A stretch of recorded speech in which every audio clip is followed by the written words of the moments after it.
오늘 이 본문에 이르기까지 이스라엘 백성들이 한 마음으로 가나안 전쟁을 치렀습니다. 이것은 우리에게는 영적인 전쟁의 모형이고 실제로 지금도 우리는 전쟁을 치르고 있다라고 해도 절대로 틀린 말이 아니겠죠. 우리 주 예수 그리스도께서 오셔서 모든 슬픔, 모든 고통과 악에 속한 모든 것, 악마의 마귀의 나라에 속한 모든 어두움을 몰아내시는 그 마지막 때까지 여전히 우리는 또 전쟁을 치르고 있다라고 말할 수 있는데 어쨌든 여호수아서가 이런 일에 굉장히 중요한 모형이 돼주는 것 같습니다. 자, 이제 큰 전쟁은 마쳤고요. 각자 기업으로 땅을 이제 받은 그 지파들이 각자 자기들이 해야 할 남은 작업을 하는 이제 이런 상황이 된 것이죠. 이 큰 전쟁에 같이 합류했던 특별히 요단강 동편의 기업을 받은 이 세 지파 이야기가 여기 나옵니다.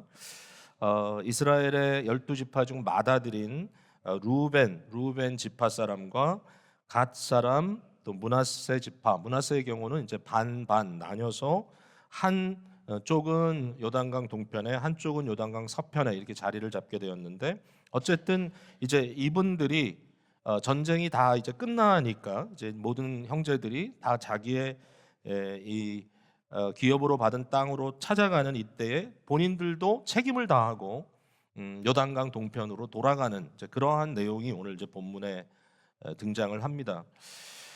여기 한 가지 중요한 질문이 있다면 이런 것 같아요. 백성들이 어떤 한 대적을 놓고 함께 하나가 돼서 싸울 때도 사실은 일치라고 하는 것, 이 하나가 된다는 것은 절대로 쉬운 일은 아니겠죠. 군대들도 항상 그게 중요치 않겠습니까? 서로 마음이 하나 되어 정말 서로를 위하는 그런 마음으로 정말 충성되게 그 싸움을 다하는 것 굉장히 중요하겠죠. 네, 여기도 이제 일치감이라는 것이 굉장히 중요한 주제가 될 텐데 이제 그 전쟁을 마치고 각자 자기의 곳으로 갔단 말입니다. 이제 가는 겁니다. 6절에 보니까 여호수아가 그들에게 축복하여 보내매 그들이 자기 장막으로 갔다. 이 parted 서로 나뉘어졌다라는 그런 의미를 갖고 있거든요. 각자 자기의 곳으로 이렇게 나뉘어져서 갔을 때 저들에게 주어진 이 한 일치성, 그러니까 이스라엘 백성으로서 하나님의 나라의 모형으로서 당시 그 세상을 향하여 하나님의 빛과 하나님의 영광을 드러내야 하는 이 굉장히 중요한 사명을 가진 이 사람들로서 일치성을 지킨다. 이제 이게 되게 어려운 것 같아요. 같이 싸울 때도 어려운데 이제 그걸 내려놓고 각자 자기의 곳으로 돌아가서 각자의 삶을 살면서 동시에 하나다. 우리가 하나다. 우리가 여전히 같은 것을 따라간다라고 말하는 것이 좀 쉽지 않았다라는 생각을 하게 되고요. 이스라엘의 역사가 이제 그것을 보여주는데 오늘 특별히 다 읽지 않았습니다만은 이제 22장 10절부터 나오는 이 중요한 이 한 사건이 있죠. 사실은 내일 말씀 묵상할 내용이긴 합니다. 근데 여기에 어떤 새로운 상황이 등장했을 때 이제 제단을 하나 만들었는데 굉장히 큰 제단을 만들었는데 그 제단이 모양은 성막 앞에 둔 하나님의 명령에 따라 지은 바로 이스라엘 백성들의 제물을 하나님께 드리는 그 제단과 아주 비슷하게 생겼는데 사이즈가 굉장히 큰 제단을 지은 겁니다. 누가 지었냐면 바로 요단강 동편으로 간 바로 이 세 지파가 진 거죠. 여기에 대해서 아주 굉장히 심각한 고민을 같이 하게 되는 이제 이런 내용이 이제 등장을 합니다. 요단강 서쪽에 있는 이스라엘 백성들의 입장에서는 이것은 결국 신앙을 떠나는 행위다.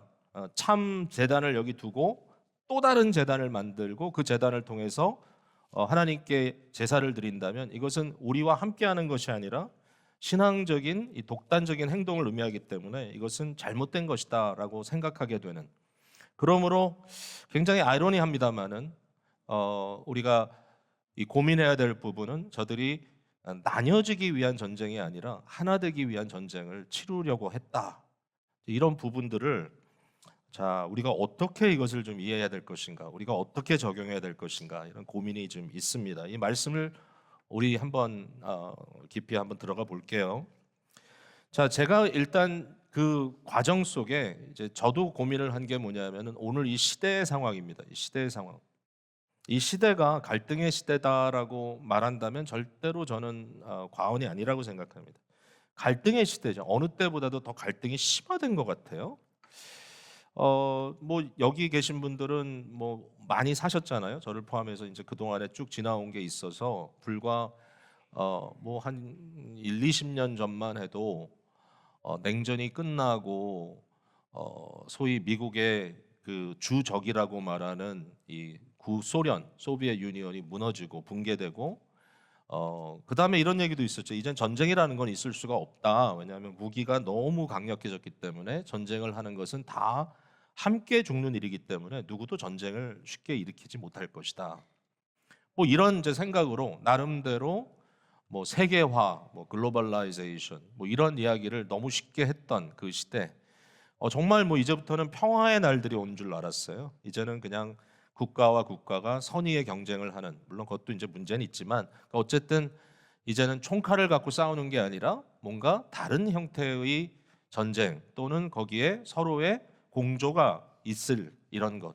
우리 대한민국 우리 국민들에게도 뭐 미주에 우리 또 살고 있지만 또 계속 연결이 돼 있으니까 되게 익사이팅한 시간이었습니다. 갑자기 소련으로도 구소련이죠. 러시아로도 유학을 가기도 하고 중국에도 엄청나게 들어가고 북한이 열릴 것 같다. 뭐 이런 이제 기대감까지 갖고 있었던 그런 시대가 그렇게 오래된 것 같지 않은데 지금은 정신 하나도 없습니다. 뭐 전부 다 분열이고 전부 다 양극화고 갈등이고 뭐 어디를 가나 지금은 다 서로 시위만 하고 있는 그러니까 이러한 시대로 지금 돌아간 것 같은 아니면 또 더 심화된 상황이 벌어지고 있는 것 같은 걸 경험한다는 거죠.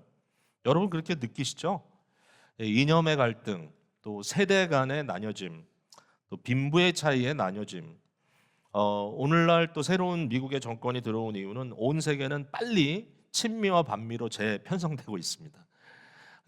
되게 불편합니다, 솔직히 저는. 도대체 왜 이렇게 되는 거야?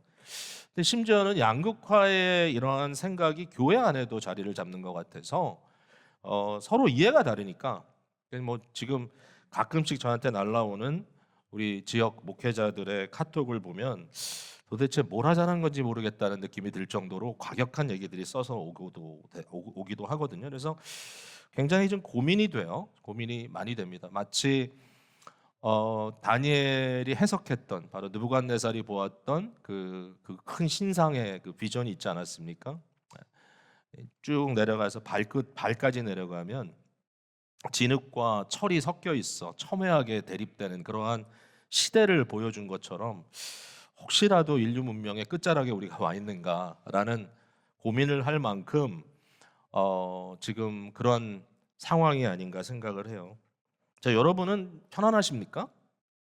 그러니까 자기 입장은 다 있으실 거예요. 그러니까 굉장히 어떤 입장은 강력하게 표출하기도 하고.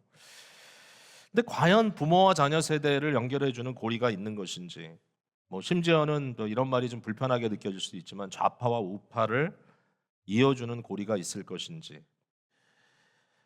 여러분 다양성과 일치성은 다 중요합니다. 그러니까 다양성이 없어진다면 사실상 자유나 창의성 같은 것이 막혀지겠죠. 그러니까 이 다양성은 중요해요. 또 일치성도 중요합니다. 만약에 하나됨이 없다면 모든 것이 다 파편화되고 심지어는 다 개인주의화돼서 가정도 사회도 심지어는 교회도 아주 이상하게 될 거란 말이죠. 자, 이런 문제 속에 우리가 들어가 있는데 어떤 분들은 이 기독교 신앙이라는 것이 이러한 양극화를 더 심화시킨다라고 지적하는 사람들이 있어요. 제가 정말 그렇지 않다고 생각합니다. 기독교의 신앙은 사람과 사람 또 그룹과 그룹 사이의 화합과 조화를 강조하고 있고요.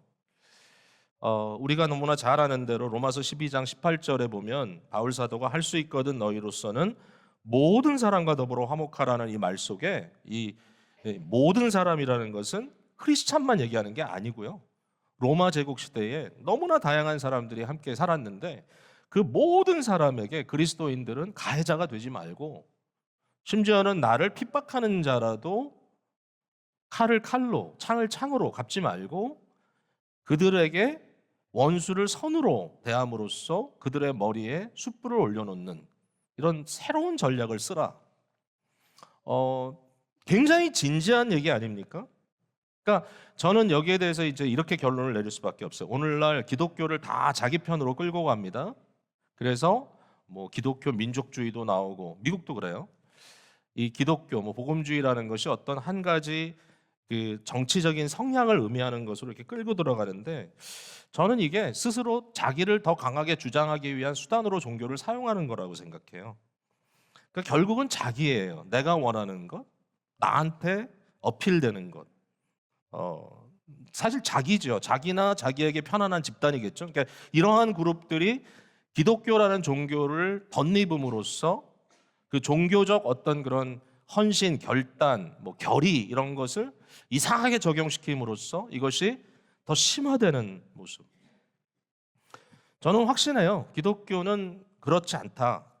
하나님을 믿느냐 믿지 않느냐 이 얘기를 제가 좀 더 할 텐데, 이것은 굉장히 거대한 질문이고, 당신이 내 편이요 내 편이 아니요 이거와는 달라요.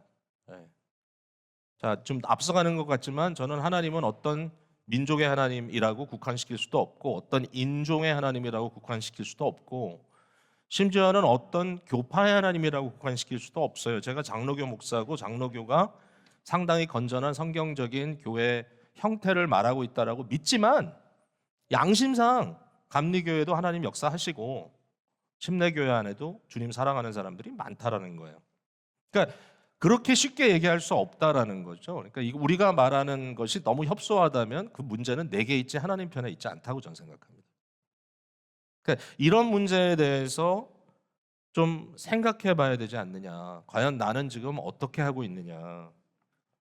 자, 여러분, 제가 오늘은 이제 심플하게, 사실 뭐 어려울 수도 있지만 하여튼 노력해 보겠습니다. 심플하게 전달을 해볼게요. 자, 첫 번째는 서로를 하나로 이어주는 공통 분모가 있다라는 거예요. 이게. 그럼에도 불구하고 우리를 하나로, 다양한 사람들이지만 우리를 하나로 묶어주는 공통 분모가 있다. 자, 이걸 이제 발견해야 되겠죠. 이 공통 분모를, 이 common factor를. 자, 이스라엘의 역사에 있어서는 이런 겁니다. 우리가 이제 22장까지 오기 전에 앞서서 봤지만, 백성들이 다 자기의 기업의 땅으로 흩어지는데, 이들이 흩어지는 것이 끝이 아니에요. 흩어질 때 어떤 메커니즘, 어떤 그 기구라고 할까, 어떤 작동이 되는 하나의 시스템이 거기 들어갑니다. 그게 뭐냐면 바로 첫 번째는 도피성이라는 시스템입니다. 도피성. 그러니까 이 요단강 동편이든 서편이든 도피성을 나눠본 걸 보니까, 서편의 세 성, 동편의 세 성, 6개를 일단 여호수아가 여기 말하고 있더라고요. 그러니까 이 6개의 성이 거리를 두고 있어요. 그러니까 어떤 지역에서 출발을 하든지 죽지 않고 거기까지 갈 수 있는 거리. 그래서 그 거리를 나눠주고, 그 도피성이라고 하는, 즉 하나님의 국률과 하나님의 공의가 작동하는 그 현실을 그 전체 지형 속에 심어놨다는 거예요. 도피성에 누가 있냐면은 제사장이 있습니다. 제사장. 제사장이 없으면 도피성이 아니에요. 도피성에는 제사장이 있어야 하고, 그 제사장의 사는 기간이라는 게 되게 중요합니다. 그 기간 동안 거기에 피해 있는 사람은 목숨을 부지하게 됩니다. 그러니까 이와 같은 시스템이 이 12지파로 나뉘어 있지만 그러나 전체에게 다 작용되고 있다라는 거고, 또 하나는 이제 그 이후에 보니까 이 도피성을 포함한 굉장히 많은 굉장히 수십 개의 레위인들의 성읍이 주어진다는 것이죠. 그러니까 이제 12지파로 나뉘어 있고요. 이제 사실 이 요셉 지파가 2지파로 나뉘어서 이제 각자 분깃을 받기 때문에 이제 레위는 제외됐죠. 12 중에. 그러니까 이제 레위 지파가 그럼 없는 거냐? 레위 지파는 그냥 딴 데 사는 거냐? 그게 아니라 레위 지파는 마치 여러분 그 꼬챙이 끼듯이 말이죠. 여러분 그 뭐죠? 케밥인가 뭔가 하는 거 이렇게 보면 뭐 고기도 종류대로, 야채도 종류대로. 근데 그거를 이렇게 이 막대기 같은 거, 오늘 좀 말이 안 됩니다. 제가 지금 뭐 하여튼 이해하십시오. 갖고 쭉 끼워가지고 길쭉하게 음식을 이렇게 준비해가지고 이렇게 그릴해서 먹지 않습니까? 만약에 그 꼬챙이가 거기 중간에 들어가지 않았다면 다 흐트러지겠죠. 그러니까 이제 이스라엘의 이 배치를 보니까 백성들은 각자 간 것 같은데 사실은 그것을 하나로 묶어주는 메커니즘이 있더라는 거예요. 그 메커니즘이 뭐냐? 하나님과 백성 사이를 대신하는 하나 대신 그 중간을 대표하는, 그러니까 하나님을 대표하고 백성을 대표하는 역할을 하는 제사장과 제사장적 직분을 가지고 있는 레위인들이 그 자리에 들어가 있더라는 것이죠. 그러니까 절대로 그냥 막 흩어진 게 아닌 거죠. 여기는 이 메커니즘을 갖고 있기 때문에 하나님의 백성 이스라엘이라고 하는 이름을 가질 수 있는 겁니다. 그죠? 이제 그걸 이제 한마디로 얘기하면 오늘 본문 5절에 나와 있는 모세의 율법입니다. 이 율법의 그 핵심을 말하고 있죠. 너희의 하나님 여호와를 사랑하라. 우리말 성경의 이 번역이 저는 좋아요. 이 부분은. 왜냐하면 강조점이 들어갔어요. 반복되는 건 뭐죠? 그의. 여기 보니까 그의 모든 길로 행하며 그의 계명을 지켜 그에게 친근하고 너희 마음을 다하고 성품을 다하여 그를 섬길지니라. his 그의 그를. 결국은 이 하나님이라고 하는 이 공통분모가 여기에 있을 때, 또 그를 향하는 그 사역적 공통분모가 주어졌을 때 이스라엘 백성들은 나름대로 일치성을 기대할 수 있게 되었다는 얘기겠죠. 자, 오늘 우리 얘기를 좀 합시다. 그럼 우리는 어떻게 해야 되나? 과연 우리에게는 공통분모가 있나? 저는 이제 같은 맥락인데요. 저는 적어도 두 가지를 우리가 꼭 봐야 된다고 생각합니다. 여러분이 하나님을 믿는 자이고 심지어는 하나님을 모르는 자라 할지라도 로마서 1장 또 2장에 등장하는 하나님을 고백하지 않는, 자기의 죄 때문에 하나님을 아는 지식을 억제하고 있는 자라 할지라도 그들이 피할 수 없는 바, 하나님에 대한 지식이 그들에게 있다면 이 부분은 공유할 수 있다. 특별히 그리스도인들에게는 이걸 인정할 수밖에 없다. 이제 세대 간의 이런 것들마저도 무너질 지금 시기이기 때문에 제가 오늘 2부 예배 때는 청소년들을 같이 설교를 했는데 너무 이걸 강조했어요. 왜냐하면 지금 일반 공립학교에서 배우고 있는 내용과 좀 다르기 때문에. 그게 뭐냐면 하나님의 절대성을 인정하고 이 절대자에 대한 신앙이에요. 절대자에 대한 신앙. 이 절대자에서부터 나오는 게 뭐냐면 절대적 진리, 절대적 선, 절대적 가치입니다. 그러니까 모든 것이 다 상대적이다.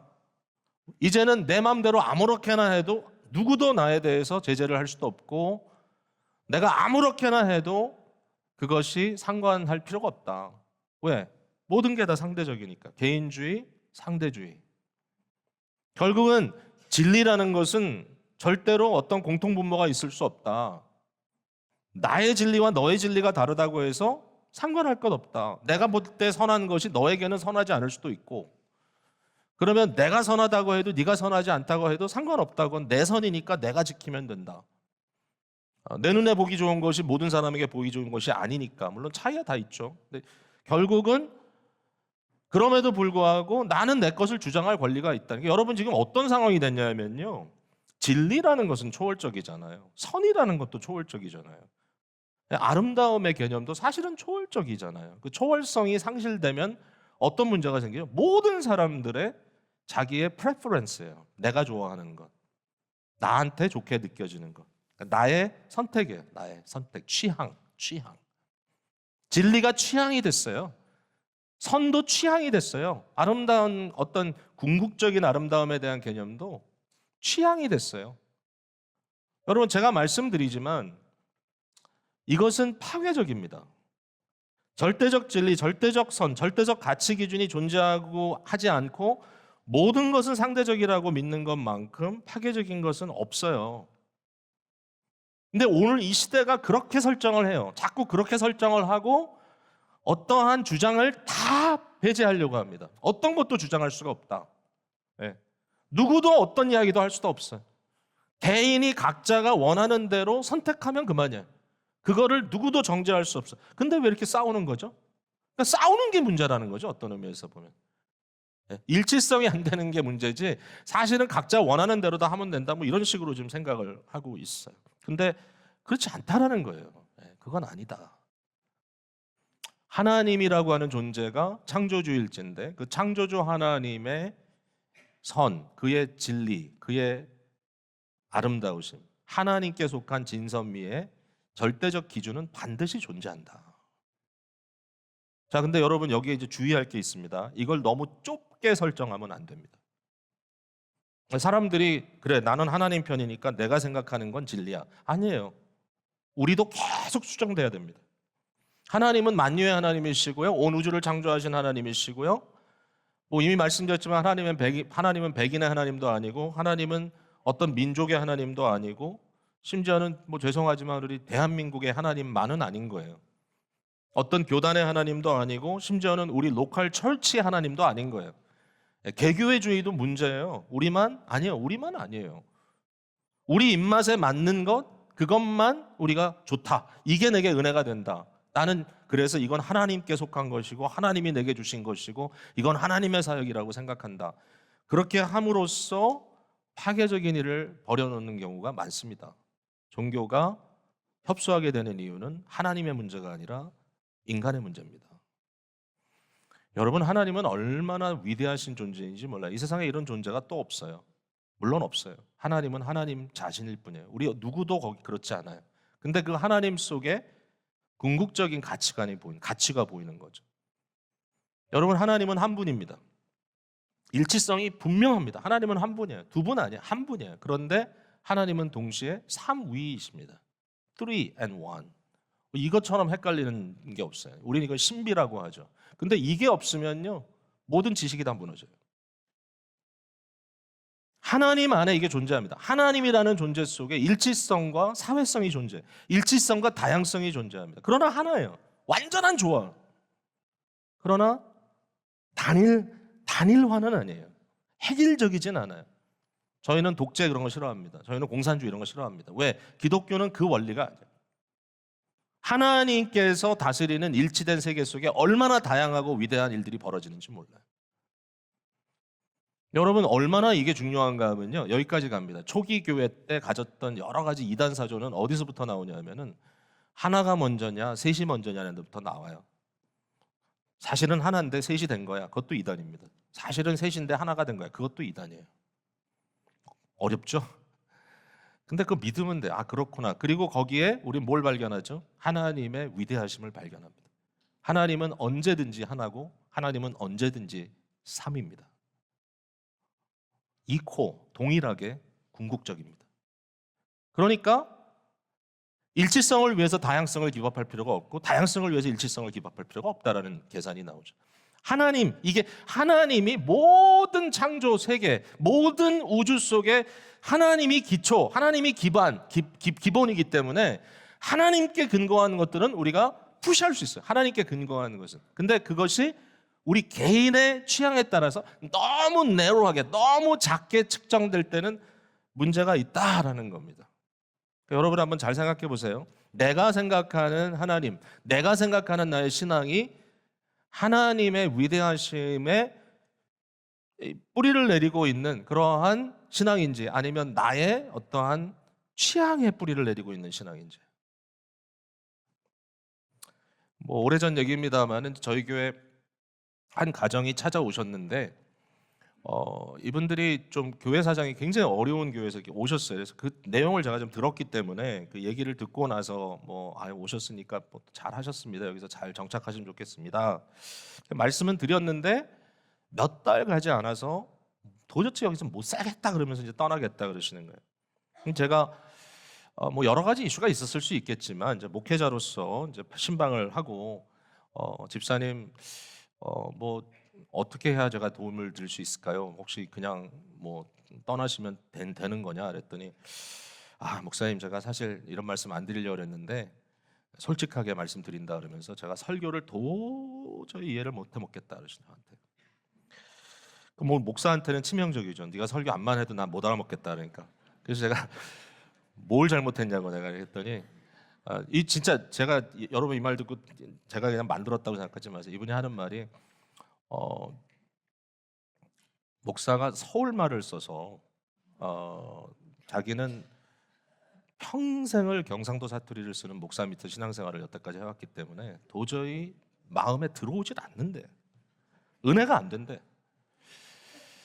제가 이거 지금 뭐 화가 나서 얘기하는 게 아니라 정말 마음에 심패티가 가더라고요. 왜냐하면 이제 저는 고신측 되게 좋아합니다만 고신측 교단에서 쭉 신앙생활 하신 분인데 그 대체적으로 뿌리가 경상남도니까 이제 거기에서 신앙생활을 하던 분들이 쭉 연결이 돼서 왔기 때문에 그분이 경험한 목사들은 다 아주 굉장히 강한 경상도 사투리 설교를 하신 거예요. 그게 은혜가 되는 거예요. 근데 저는 안 되니까. 그럼 뭐 어떻게 제가 너무 죄송하다고 경상도 말을 갑자기 또 배워서 할 수도 없고. 제가 뭐 이걸 우스개로 만들려는 게 아니라 그 정도로 어려울 수 있구나. 우리의 마음이라는 게. 여러분 어느 목사는 목소리가 안 좋아서 내가 그 사람 설교는 싫어해. 여러분 스스로 들어보세요. 내가 뭐라고 하고 있는지 지금. 저 사람은 말이 빨라서 도저히 이해를 못하겠어. 그러니까 물론 내게 편안한 게 있을 수는 있지만 그러나 그런 것들이 하나님을 믿는 신앙과 절대적인 관계를 갖게 돼서 나의 어떤 취향으로서 결정을 하기 시작한다면 내가 얼마나 협소한 사람이 되겠는가. 그러니까 하나님이라고 하는 공통분모는 분명해. 하나님은 절대적인 진리요, 이 절대적인 선이요, 절대적인 아름다움을 갖고 계신데 하나님의 절대적이라는 것은 나의 취향과 1대1의 관계는 아닙니다.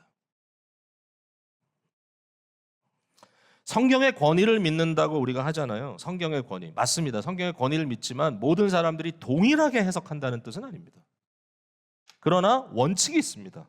우리 개혁주의 특별히 성경은 성경으로 해석한다. 이 말은 뭐냐면 성경과 성경이 상충되어서 딴 얘기를 하도록 해서는 안 된다. 이게 원리예요.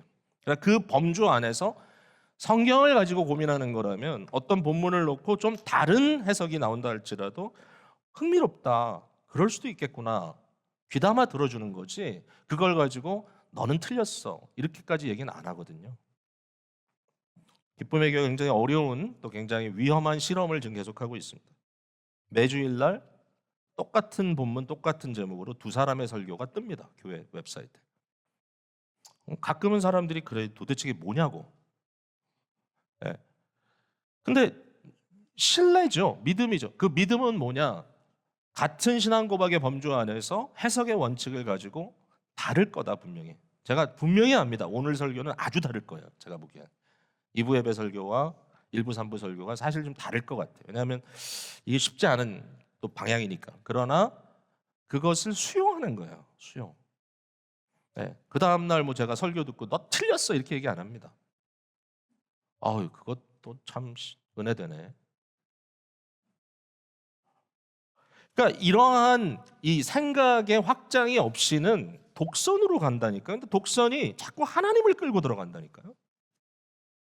하나님이 절대자인 거 맞아요. 오늘날 이 시대의 문제는 아예 절대적인 것이 없다고 하는 게 문제인 거예요. 그러나 그것보다 더 깊은 문제는 뭐냐면 아무도 절대가 아닐 땐 뭐가 절대가 되냐? 내가 절대가 된다는 게 문제인 거예요. 그러니까 세상도 진정한 절대적인 진리는 없어라고 하지만 모든 사람들은 자기의 진리가 참된 진리라고 생각하고 사는 거예요.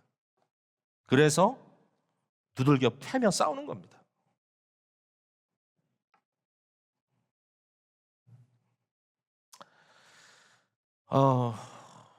자, 여기서 한 단계만 더 들어갈게요.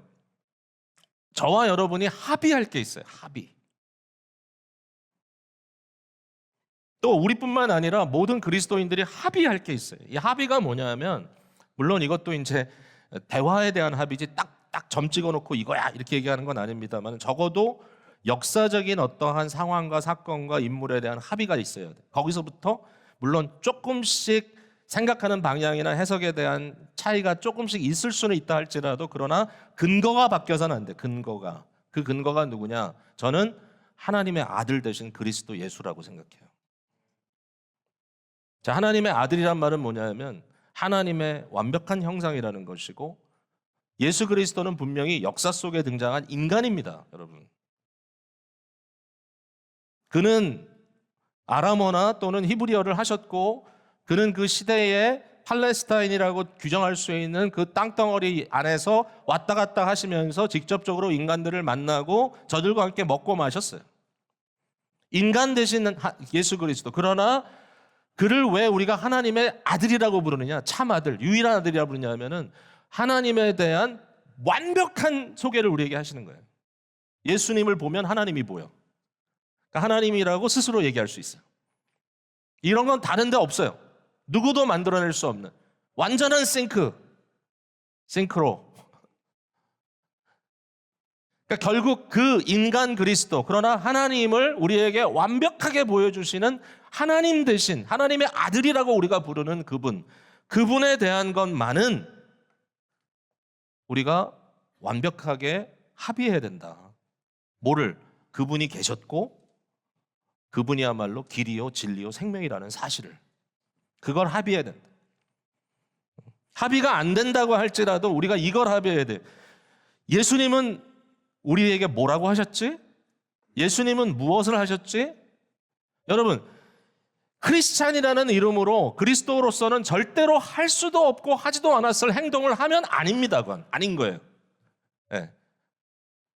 아무리 시대적인 진리를 말한다고 할지라도, 자기의 위기감 때문에 막 뭐 한다 할지라도, 만약에 개인적으로 뭘 한다는 건 할 수 있겠죠. 어떻게 하겠어요, 우리가. 그러나 예수 그리스도를 불러가며 하는 건 아니라고요. 예수 그리스도는 그리스도적이어야만 해요. 거기는 합의해야 돼.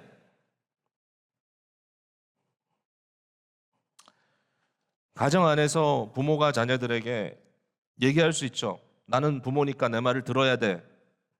공부해, 이거 해, 저거 해 얘기할 수 있죠. 그러면 자녀 입장에서는 믿음이 좋은 자녀면, 아버지, 제가 아버지 말 들을게요. 왜?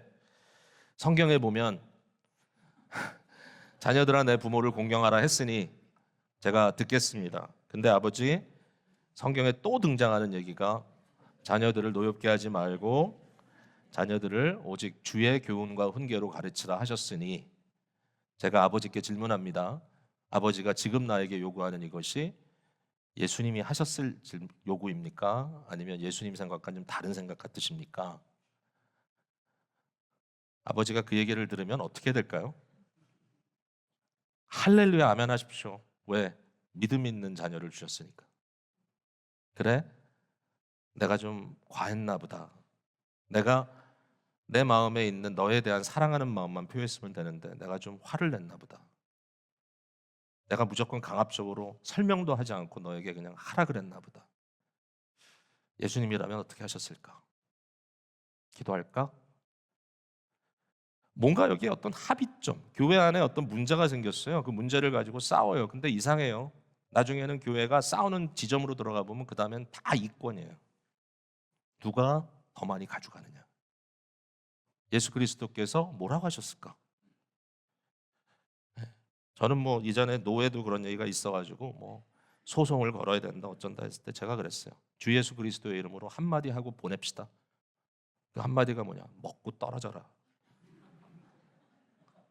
왜냐하면 예수 그리스도의 교회가 이런 걸 가지고 서로 소송 걸고, 그것 때문에 누구는 치부하고 누구는 없어지고, 그거 가지고 진짜 제가 그 자리에 너무 깊숙이 없어서 이런 얘기를 하는지 모르겠지만 정말 힘든 것 같아요. 정말 합의.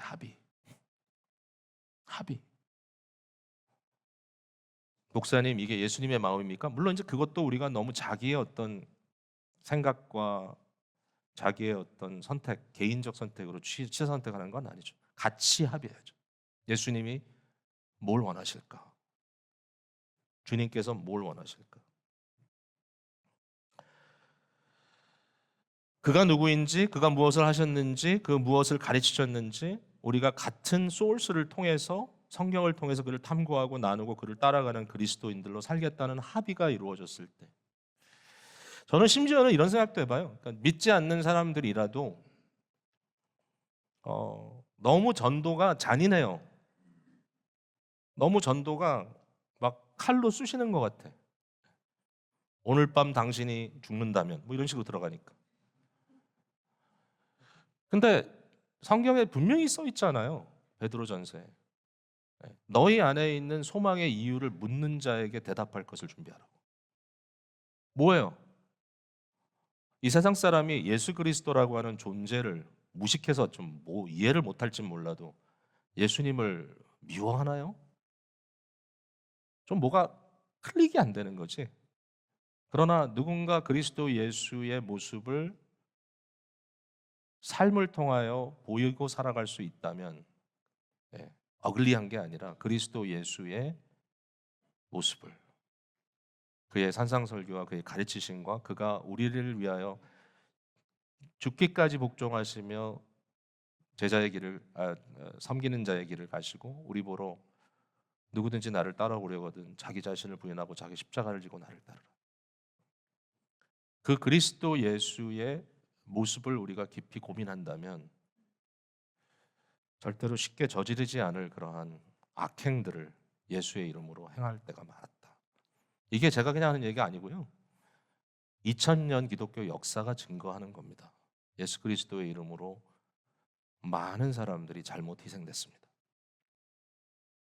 이건 합의해야 돼.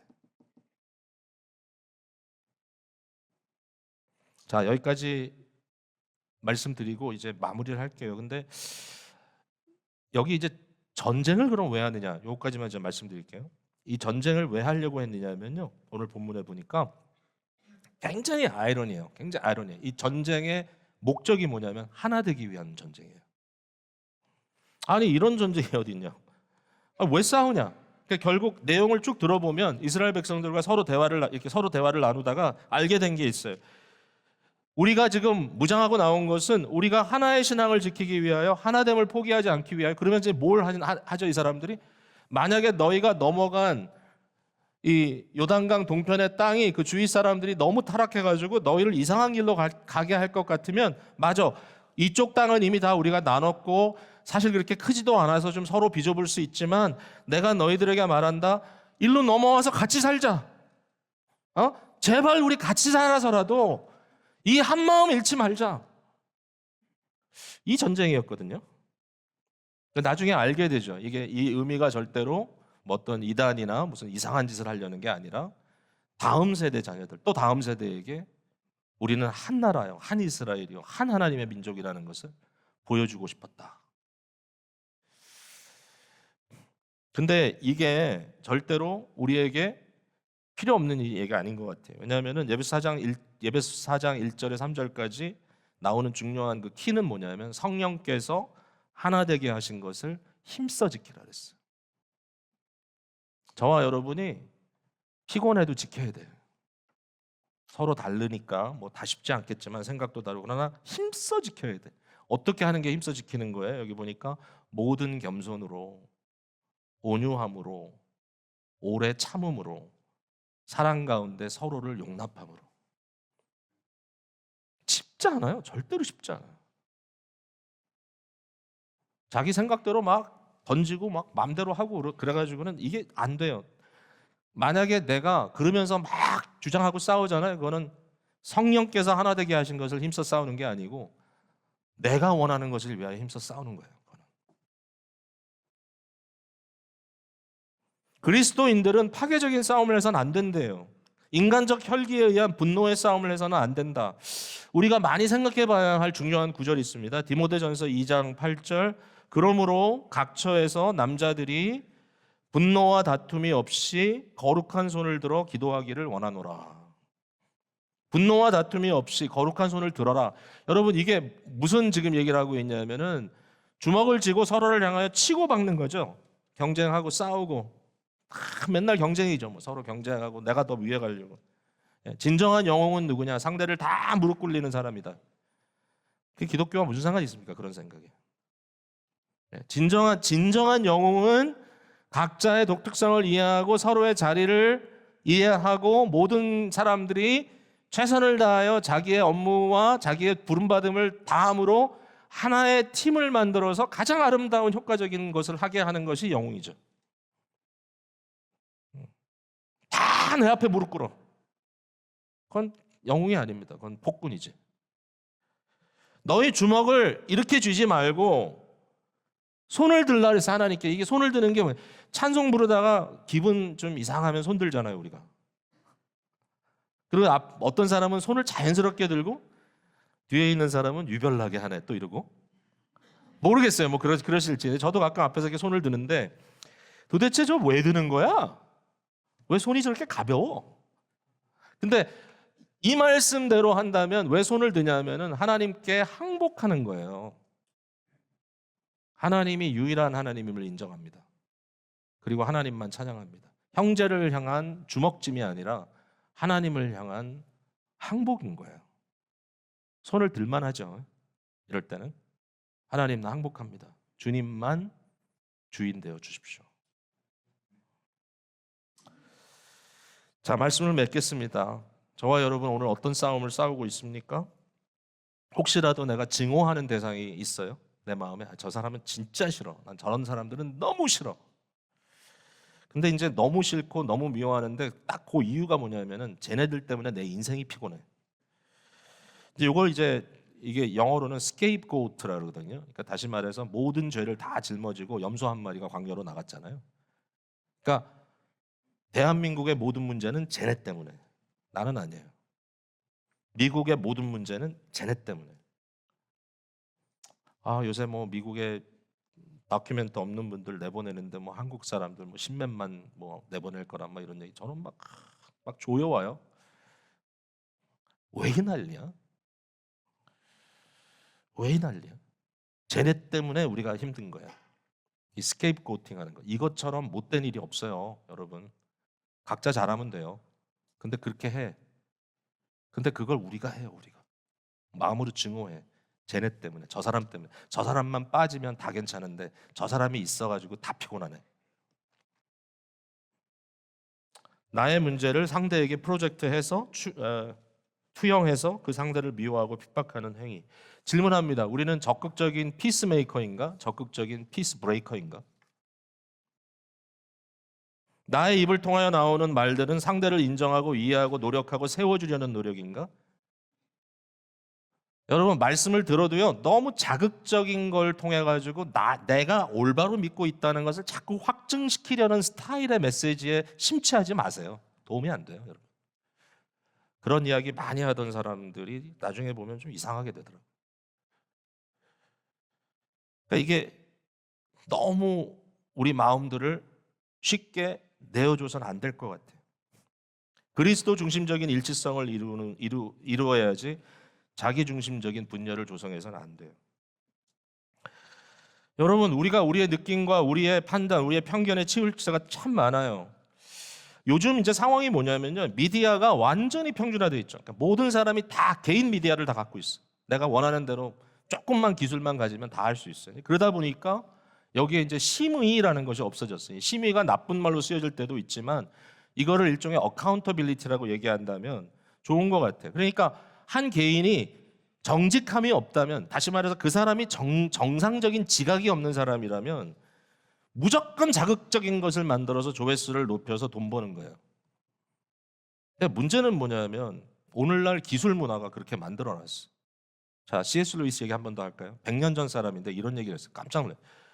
자, 인류의 기술이 너무 발달이 되면 나중에는 이제 두 종류의 사람밖에 없을 거다. 하나는 기술을 이용해서 다른 사람들을 조정하는 사람이 있을 것이고, 반대는 기술이 사용은 할 수 있지만 이 기술을 조작하고 만드는 사람들에 의해서 길들여질 사람들이 있을 것이다.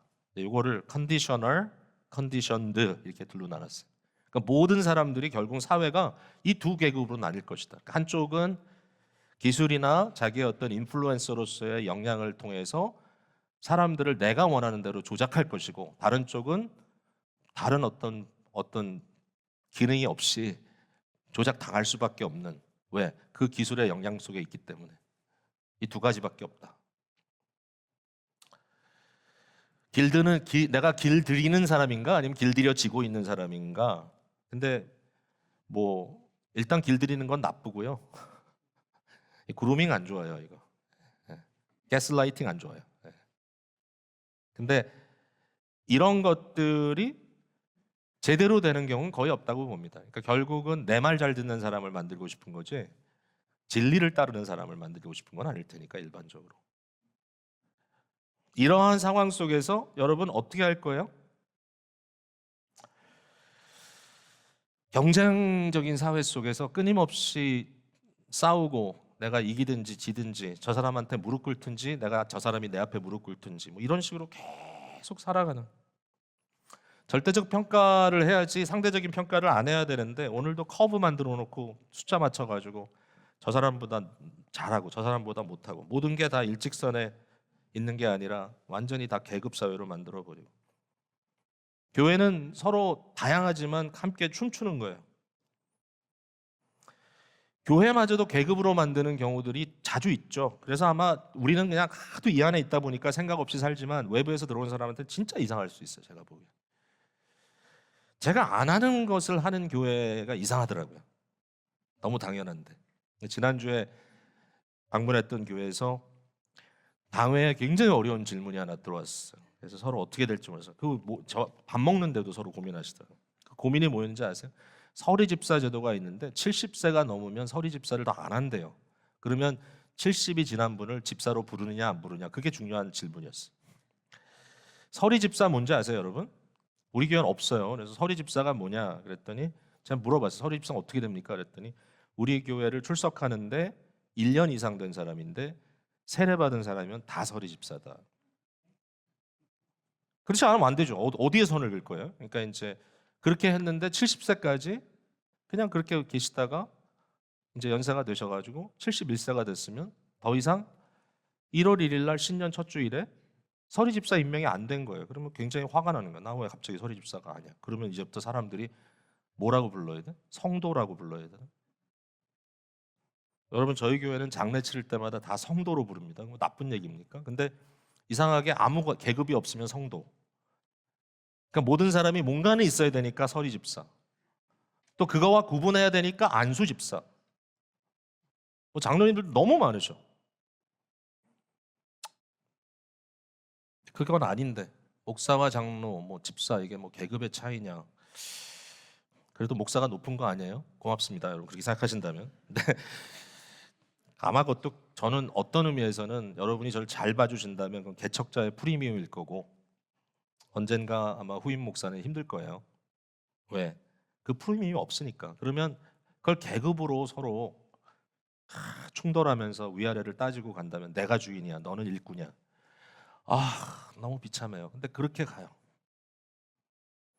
예. 제가 이제 요걸 사이드로 들었으니까 나중에 화내지 마세요. 그 우리 교회 이제 어르신들 갈래페가 제일 어르신들인데 그 갈래페 들어가면은 다 안 오시잖아요. 그러니까 오시는 분들만 오시는데 더 많이 가세요, 여러분. 근데 이제 갈래페 들어가면 일단 직분이 중요하잖아요. 호칭이니까 장로, 집사 다 따져야 되는데 워낙 장로님들이 또 많으시잖아요. 또 거기 들어가면 그 연령대. 그러니까 장로가 아니신 분들은 조금 위압받는다 그래요. 제가 그랬어요 이전에 우리 임원들한테. 그러니까 그 안에 들어가서 서로 하실 때는 직분 부르지 마세요. 직분 부르지 마세요. 직분이 뭐 이렇게 뭐 그게 호칭 거기서 그럴 필요 없잖아요. 그럼 뭐라고 할까요? 회원이라고 부르세요. 회원.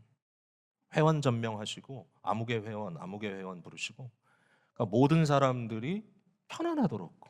왜냐하면 직분이지 그게 무슨 호칭입니까? 아니면 다 사장님이라고 부르시든지 그냥. 그럼 좋겠네. 그래서 회원이 좋은 것 같아. 사라회도 회원이라고 부르세요. 아무개 회원, 아무개 회원. 네. 왜냐하면 회의 원이니까 회원. 예, 너무 길어졌습니다. 제가 또 좀 이렇게 이런 얘기까지 나왔는데 용서해 주시고요. 제가 오늘 막 얘기를 하다 보니까 막 멀리 갔는데 용서해 주시고, 그러나 이 말씀의 의미가 뭔지는 아마 이해하셨을 것 같습니다. 예수 그리스도만이 우리의 유일한 공통분모입니다.